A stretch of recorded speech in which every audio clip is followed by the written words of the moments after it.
একদা বাগদাদের বাজারে এক ফকির হাঁটাহাঁটি করছিলেন। তিনি হাঁটতে হাঁটতে দেখতে পেলেন বাজারের এক কোণে এক বাবুর্চি অনেক সুস্বাদু তরকারি রান্না করতেছে এবং সেই তরকারির ঘ্রাণ পুরো বাজারে ছড়িয়ে পড়ল। সেই ফকিরের পেটে বড় ক্ষুধা ছিল। সে তখন মনে মনে ভাবল যে এই সুস্বাদু তরকারি দিয়ে আমার ব্যাগে থাকা রুটিগুলো যদি খেতে পারতাম তাহলে অনেক স্বাদ লাগতো, তাহলে আমার মন ভরে যেত, তৃপ্তি পেতাম। কিন্তু তার কাছে এত পরিমাণ টাকা ছিল না যে টাকা দিয়ে তিনি তরকারি ক্রয় করতে পারবেন। যেহেতু ফকিরের কাছে তরকারি ক্রয় করার মতো টাকা ছিল না, সে তার মনকে সান্ত্বনা দেওয়ার জন্য সেই তরকারির পাশে বসে গেলেন। সেই তরকারির ঘ্রাণ নাকে নিয়ে তার রুটিগুলো খেতে লাগলো আর মনে মনে ভাবতে লাগলো, আমি তো তরকারি খাচ্ছি। ওদিকে বাবুর্চি ফকিরের তরকারি খাওয়ার এমন দৃশ্য দেখলেন। সেই ফকির যখন সেখানে বসে বসে তার ব্যাগের সবগুলো রুটি খেয়ে ফেললো, এরপরে ফকির তার ব্যাগ গুছিয়ে সেখান থেকে রওনা করলো। বাবুর্চি তাকে পাকড়াও করলো এবং বলল, এই যে বেটা, যাচ্ছিস কোথায়? টাকা দিয়ে যা। ফকির বলল, ওহে ভাই, আমি কিসের টাকা দেব? আমি তো তোমার তরকারি খাইনি। বাবুর্চি বলল, তরকারি খাওনি তাতে কি হয়েছে? তরকারির ঘ্রাণ তো নিয়েছো, তার টাকা দিয়ে যাও। ফকির বলল, দেখুন বাবুর্চি ভাই, আমি একজন দারিদ্র অসহায় মানুষ। আমার কাছে আপনার তরকারি ক্রয় করার মতো টাকা ছিল না, তাই আমি আমার মনকে সান্ত্বনা দেওয়ার জন্য আপনার তরকারির পাতিলের পাশে বসে সেই ঘ্রাণ নিয়ে আমি আমার রুটিগুলো খেয়েছি। তাতে আপনার তো কোনো ক্ষতি হয়নি এবং আপনার তরকারিরও কোনো ক্ষতি করিনি, তাহলে আমি আপনাকে কিসের টাকা দেব? বাবুর্চি বলল, আমি এত কথা বুঝি না, তুমি আমাকে এখন বিল দিয়ে যাও। বাবুর্চি ও ফকিরের ঝগড়ার ফলে সেখানে অনেক মানুষ জড়ো হয়ে গেছে। এর মধ্যে সেখানে বাহলুল দরবেশ এসে উপস্থিত হলো। বাহলুল দরবেশ সেখানে ফকিরকে জিজ্ঞাসা করলো, কি আল্লাহর বান্দা, কি হয়েছে এখানে? কেন সে তোমাকে পাকড়াও করে রেখেছে? ফকির বলল, দেখুন জনাব, আমি আমার ব্যাগে থাকা রুটিগুলো এই বাবুর্চির রান্না করার পাশে বসে খেয়েছি এবং তার তরকারির থেকে কিছু ঘ্রাণ নিয়েছি। আমার এটা করার কোনো ইচ্ছা ছিল না, কিন্তু কি করব? আমি অনেক গরিব, আমি অসহায়, আমার কাছে তার তরকারি ক্রয় করার মতো টাকা ছিল না, আর সেই তরকারি খেতে আমার মন চাইছিল। যেহেতু আমার কাছে টাকা ছিল না আর তার তরকারি খেতে ইচ্ছা করছিল, তাই আমি আমার মনকে সান্ত্বনা দেওয়ার জন্য তার তরকারির ঘ্রাণ নিয়ে আমি আমার রুটিগুলো খেয়েছি। এখন ওই বাবুর্চি বলছে তার তরকারির ঘ্রাণ নেওয়ার জন্য নাকি আমার অর্থকড়ি দিতে হবে। বাহলুল দরবেশ বলল, ও আচ্ছা, এই কথা, তাহলে আমি তাকে বিল দিয়ে দিচ্ছি। এরপর বাহলুল দরবেশ তার ব্যাগ থেকে কয়েকটা দিরহাম বের করে সেগুলো মাটিতে ফেলে দিতে লাগলেন। দিরহামগুলো মাটিতে পতিত হওয়ার কারণে সেগুলো থেকে এক ধরনের শব্দ সৃষ্টি হলো। বাহলুল তখন সেই বাবুর্চিকে লক্ষ্য করে বলল, ওহে বাবুর্চি, এই নাও, তুমি তোমার বিল নাও। এই দিনারগুলো মাটিতে পড়ার কারণে যে শব্দগুলো বের হচ্ছে, সেই শব্দগুলো তুমি তোমার পকেট ভরে নিয়ে যাও। বাবুর্চি বলল, এটা আবার কেমন ধরনের বিল পরিশোধ? আমি দিনার চাই, দিনারের শব্দ না। তখন বাহলুল দরবেশ বলল, যদি তোমার তরকারির ঘ্রাণ নেওয়ার কারণে যদি তোমাকে বিল পরিশোধ করতে হয়, তাহলে তো তোমাকে দিনারের শব্দ দ্বারাই তা পরিশোধ করতে হবে। অতএব তুমি তোমার পকেটে এই দিনারের শব্দ ভরে নিয়ে যাও, এটি হচ্ছে তোমার বিল। বাহলুল দরবেশের এই কথা শুনে উপস্থিত সকলেই অট্টহাসি দিয়ে উঠলেন আর বাবুর্চি সেখান থেকে মাথা নিচু করে চলে গেল। এই ঘটনা থেকে আমরা অনেক গুরুত্বপূর্ণ শিক্ষা নিতে পারি। যদি এই শিক্ষাগুলো আপনার কাছে মূল্যবান মনে হয় তবে অবশ্যই ভিডিওটিতে একটি লাইক দিবেন ও চ্যানেলটিকে সাবস্ক্রাইব করে রাখবেন। একবার হারুনুর রশিদ বাহলুল দরবেশের হাতে একটি লাঠি দিয়ে বললেন, বাহলুল, এই লাঠিটা নাও। এই দুনিয়াতে যে ব্যক্তি তোমার কাছে মনে হবে সবচাইতে আহাম্মক, তুমি তাকেই এই লাঠিটা প্রদান করিও। বাহলুল লাঠিখানা হারুনুর রশিদের কাছ থেকে অত্যন্ত আদবের সাথে গ্রহণ করলেন। এরপরে তিনি সেখান থেকে বিদায় নিলেন। এর কিছুদিন পর খলিফা হারুনুর রশিদ অত্যন্ত অসুস্থ হয়ে পড়লেন। অসংখ্য ডাক্তার ও চিকিৎসার পরও তারা সুস্থতার কোনো দেখা পাচ্ছিল না। সকল ডাক্তাররা যখন অপারগতা স্বীকার করলো, বাহলুল তখন খলিফার চিকিৎসা করার জন্য তাদের দরবারে উপস্থিত হলেন। বাহলুল খলিফার দরবারে উপস্থিত হয়ে তাকে জিজ্ঞাসা করলেন, খলিফা, কি অবস্থা আপনার? খলিফা হারুন রশিদ বলল, বাহলুল, কি আর বলবো, আমাকে একটি দীর্ঘ সফরে যেতে হবে। বাহলুল বলল, কোথায় সেই সফর? খলিফা হারুন রশিদ বলল, আখিরাতের সফর। বাহলুল বলল, আচ্ছা, তাহলে কতদিন পরে আপনি সেই সফর থেকে ফিরে আসবেন? খলিফা হারুন রশিদ বলল, বাহলুল, এ তুমি কেমন আহাম্মকের মতো কথা বলছো? আখিরাতের সফর থেকে কি কেউ ফিরে আসে? কোন মানুষ কি কখনো ফিরে এসেছে? বাহলুল তখন বলল, ও আচ্ছা, তাহলে সেই সফর থেকে কেউ আর ফিরে আসে না। তাহলে আপনি সেখানে কতগুলো সৈন্য সামন্ত পাঠানোর জন্য প্রস্তুতি গ্রহণ করেছেন? খলিফা হারুন আর রশিদ বলল, তুমি আবারও আহাম্মকের মতো কথা বলছো। হে বাহলুল, আখিরাতের সফরে কি কোনো সৈন্য সামন্ত পাঠানো যায়? বাহলুল তখন জিজ্ঞাসা করলেন, খলিফা, আপনার সাথে কে কে সেখানে যাবে? খলিফা হারুন আর রশিদ বলল, আমি একা যাব সেখানে, আমার সাথে কেউই যাবে না। অতঃপর বাহলুল তার ব্যাগ থেকে একটি লাঠি বের করে বললেন, বাদশাহ, এটা রাখুন, আপনার আমানত আপনি রাখুন। এই লাঠিটি একদিন আপনি আমার হাতে তুলে দিয়েছিলেন এবং বলেছিলেন, এই পৃথিবীতে যাকে আমার সবচাইতে বেশি আহাম্মক মনে হবে ও বোকা মনে হবে, আমি যেন তার হাতেই এই লাঠিখানা প্রদান করি অথবা তার হাতেই এই লাঠিখানা তুলে দেই। এখন আমি এই লাঠিখানা আপনাকে প্রদান করছি। হারুন আর রশিদ বলল, হে বাহলুল, এই দুনিয়াতে কি আমাকে তুমি সবচাইতে বেশি আহাম্মক বলে মনে করো? বাহলুল বলল, জি খলিফা, আমি আপনাকে সবচাইতে বড় আহাম্মক বলে মনে করি। দুনিয়ায় আপনি যখন কোন সফরে যান, তার পূর্বে আপনি অসংখ্য সৈন্য সামন্ত সেখানে প্রেরণ করেন। অতঃপর আপনি যখন রওনা করেন, আপনার সাথে অসংখ্য সৈন্য সামন্ত নিয়ে যান। শুধু সৈন্য সামন্ত নয়, আপনার সঙ্গে থাকে অসংখ্য অর্থকরী ও অন্যান্য সাহায্য ব্যবস্থা। অতঃপর কিছুদিনের মধ্যেই আপনি সেই সফর থেকে আবার ফিরে আসেন। দুনিয়ার সামান্য সফরের জন্য আপনি এত প্রস্তুতি গ্রহণ করলেন, কিন্তু আখিরাতের সেই দীর্ঘ সফরের জন্য আপনি কোনো প্রস্তুতি গ্রহণ করেননি।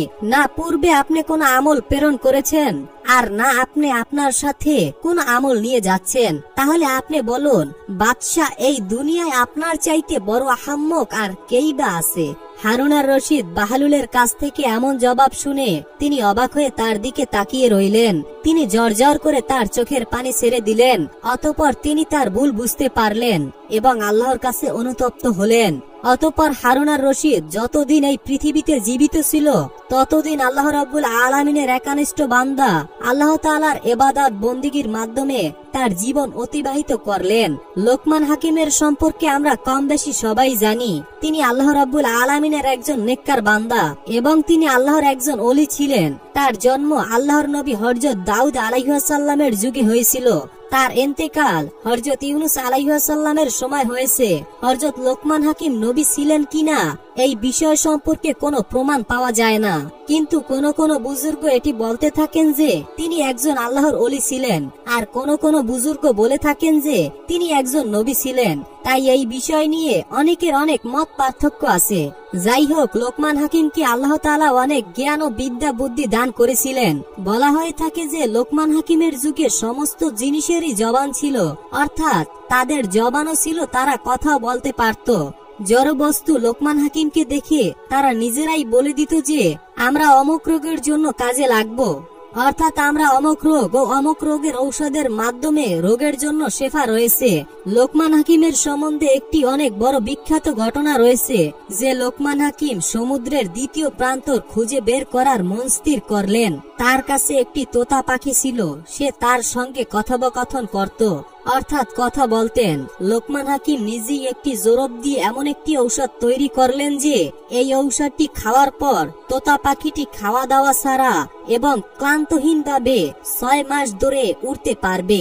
তাই লোকমান হাকিম এমন 2টি ট্যাবলেট তৈরি করলেন, আর সেই ট্যাবলেট দুটির একটি ট্যাবলেট তিনি তোতা পাখিকে খাইয়ে দিলেন, আর দ্বিতীয় ট্যাবলেটটি তোতা পাখির গলায় বেঁধে দিলেন এবং তোতা পাখিটিকে নসিহত করে বললেন যে এই ট্যাবলেটটি খাওয়ার পর তুমি 6 মাস ধরে কোনো খাওয়া দাওয়া ছাড়াই ক্লান্তিহীনভাবে উড়তে পারবে, অর্থাৎ তোমার এই যাত্রায় কোনো খাওয়া দাওয়ার কোনোই প্রয়োজন হবে না। আর তার সঙ্গে সঙ্গে কোথাও যদি তুমি ক্ষুধার্ত বা ক্লান্তি অনুভব করো, তাহলে তুমি দ্বিতীয় ট্যাবলেটটি খেয়ে নিও। অতঃপর তুমি সেই যাত্রায় আর সামনের দিকে অগ্রসর না হয়ে তুমি বাড়ির দিকে ফিরে আসবে। অতঃপর তুমি সেখানেই তোমার যাত্রা শেষ করবে আর ফিরে আসার জন্য যাত্রা শুরু করবে। ফলে তোতা পাখিটি লোকমান হাকিমের কাছে অনুমতি নিয়ে সমুদ্রের দিকে যাত্রা শুরু করলো। তোতা পাখিটি 6 মাস ধরে সমুদ্রের উপর দিয়ে যাচ্ছিল, কিন্তু এখন পর্যন্ত সে সমুদ্রের দ্বিতীয় প্রান্তর খুঁজে পেল না। এভাবে উড়তে উড়তে 6 মাসেরও বেশি সময় কেটে গেল তার। তখন তার ক্ষুধা অনুভব করতে শুরু করলো, তাছাড়াও সে ক্লান্ত হয়ে পড়ছিল। এখন পর্যন্ত তোতা পাখি যত দূর উড়ে এসেছে তত দূর পর্যন্ত সে সমুদ্রের দ্বিতীয় প্রান্তর তো দূরের কথা, আকাশের দূর দূরান্ত পর্যন্ত কোনো কিছুই সে দেখতে পাচ্ছিল না। এভাবে কিছু দূর যাওয়ার পর সে সমুদ্রের উপরে একটি পাথর দেখতে পেল। অতঃপর তোতা পাখিটি সেই পাথরের উপরে গিয়ে বসলো, কিন্তু সেটি আসলে পাথর ছিল না, বরং এটি ছিল বড় এক মাছ। কিন্তু তোতা পাখি বুঝতে পারেনি। কিছুক্ষণ পর মাছটি একটু নড়াচড়া করলো। এটি দেখে তোতা পাখি অনেক অবাক হয়ে গেল। সে এটা ভেবে পাচ্ছিল না যে এই পাথরটা আবার কিভাবে নড়াচড়া করছে। যখন মাছটি তার মুখ পানির ভেতর থেকে বের করলো, তখন তোতা পাখি দেখে অনেকটা অবাক হলো আর তার সঙ্গে কথা বলা শুরু করলো। কেননা সেই সময় প্রাণীদেরও জবান ছিল, অর্থাৎ সকলেই একে অপরের সঙ্গে কথা বলতে পারত। মাছ তোতা পাখিকে জিজ্ঞাসা করলো, তুমি কে আর তুমি এত দূর পর্যন্ত কিভাবে এসেছো? তখন তোতা পাখি বলল, আগে বলো তুমি কে? তখন মাছ বলল, আমি সমুদ্রের একটি মাখলুক। এটা শুনে তোতা পাখি অনেক বিস্মিত হয়ে গেল। অতঃপর সে বলতে লাগলো, আল্লাহর কসম, আমার জীবনে কোনোদিন এত বড় মাছ দেখিনি। তারপরে তোতা পাখি বলল, আমি লোকমান হাকিমের তোতা, আর আমাকে লোকমান হাকিম সমুদ্রের শেষ প্রান্তর খুঁজে বের করার জন্য পাঠিয়েছে। আমি অনেক সফর করেছি, কিন্তু এখন পর্যন্ত সমুদ্রের শেষ প্রান্তর খুঁজে বের করতে পারিনি। আর এখন আমি অনেক ক্লান্ত হয়ে পড়েছি, তাছাড়া আমি আর সামনে অগ্রসর হতে পারবো না। অতঃপর তোতা পাখি মাছকে বলল, হে মাছ ভাই, তুমি কি আমাকে বলতে পারো সমুদ্রের শেষ প্রান্তর কোথায় রয়েছে? তখন সেই বড় মাছটি বলল, তুমি আগে আমাকে এতটুকু বলো যে তুমি এত দূর পর্যন্ত কিভাবে এসে পৌঁছেছো।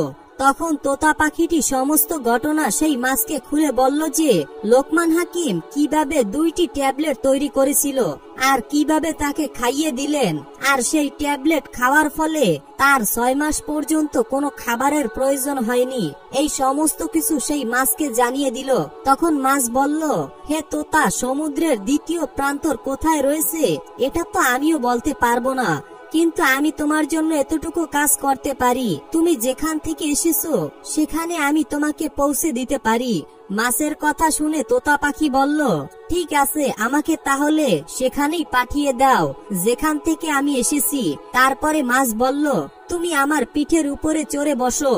এরপরে তোতা পাখি মাছের পিঠের উপরে বসলো। তখন এক মুহূর্তের মধ্যে মাছটি তোতা পাখিকে ঠিক সেই জায়গায় পৌঁছে দিল যেখানে তার পৌঁছাতে 6 মাস সময় লাগতো। তোতা পাখিটি এটি দেখে অনেকটা অবাক হয়ে গেল। অতঃপর সে লোকমান হাকিমের কাছে গিয়ে উপস্থিত হলো, আর সে গিয়ে সমস্ত কথা তাকে খুলে বলল।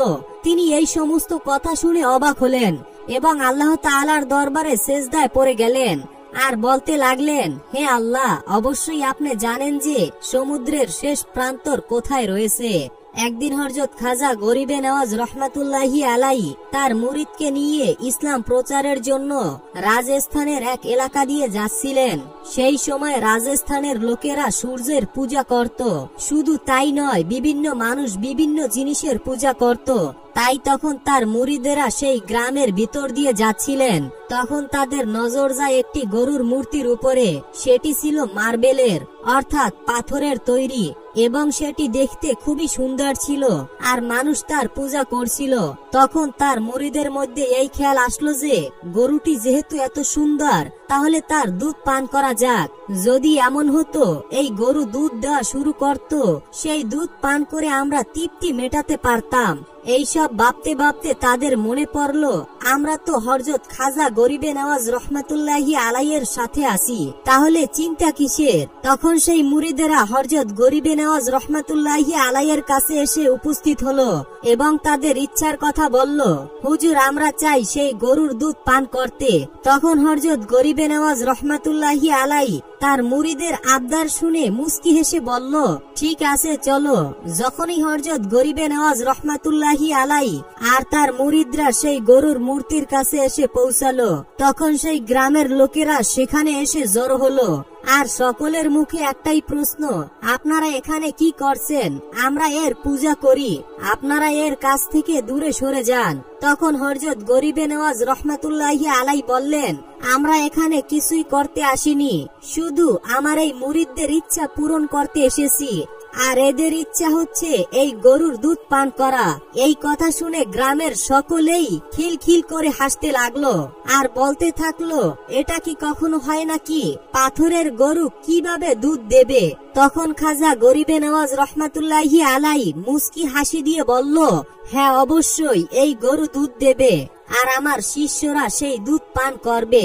তখন গ্রামের সকলেই তাকে বোঝাতে চেষ্টা করে, এটি পাথর দিয়ে মূর্তি তৈরি করা, এটি পাথরের মূর্তি, এটিতে দুধ দিতে পারবে না। তখন খাজা গরিবে নওয়াজ রহমাতুল্লাহি আলাই বললেন, যাও তোমরা নিজেদের ঘর থেকে বাটি নিয়ে আসো, যাতে করে তোমরা দুধ দুইয়ে নিতে পারো। এরপরে তারা সকলেই তাদের ঘর থেকে বাটি নিয়ে এসে হাজির হয় আর বলতে থাকে, আমরা দেখব কিভাবে এই পাথরের মূর্তি দুধ দেয়। যখন সবাই বড় বড় বাটি নিয়ে খাজা গরিবে নওয়াজের কাছে এসে উপস্থিত হয়, তখন খাজা গরিবে নওয়াজ রহমাতুল্লাহি আলাই গরুর কানে গিয়ে বিসমিল্লাহ শরীফ পাঠ করলেন আর বিসমিল্লাহ শরীফ পাঠ করে তার বানে হাত লাগালো। তখনই সেই পাথরের তৈরি গরুর মূর্তির ওলান থেকে অজরে দুধ বের হতে থাকে। আল্লাহু আকবার!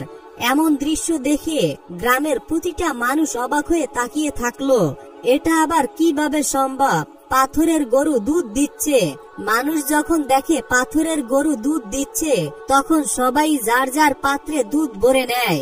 যখন সকলের দুধ দেওয়া শেষ হয়, তখন খাজা গরিবে নওয়াজ রহমাতুল্লাহি আলাই তার মুরিদদেরকে বলল, এখন তোমরা যাও আর তোমাদের তৃষ্ণা দূর করো।